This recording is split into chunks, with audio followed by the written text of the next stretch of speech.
नमस्कार मित्रांनो, आज आपण शिकणार आहोत एक महत्त्वाचा टॉपिक वन वर्ड सबस्टिट्यूशन. आता वन वर्ड सबस्टिट्यूशन म्हणजे काय? एक वाक्य आणि एक शब्द.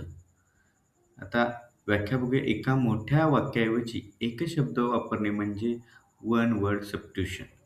आता चला तर आपण उदाहरणांच्या सहाय्याने समजून घेऊया. पहिलं उदाहरण आहे अ पर्सन हू टीचेस स्टुडंट्स. आता याच्याबद्दल एक शब्द कोणता येईल? तर येईल टीचर. तर दुसरं उदाहरण बघूया. A person who writes book. याच्याबद्दल येईल एक शब्द ऑथर. तर तिसरं उदाहरण घेऊया.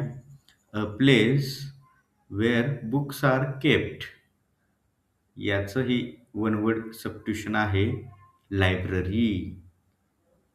नेक्स्ट बघा उदाहरण. A person who drives a car. याच्याबद्दल एक शब्द आहे ड्रायव्हर.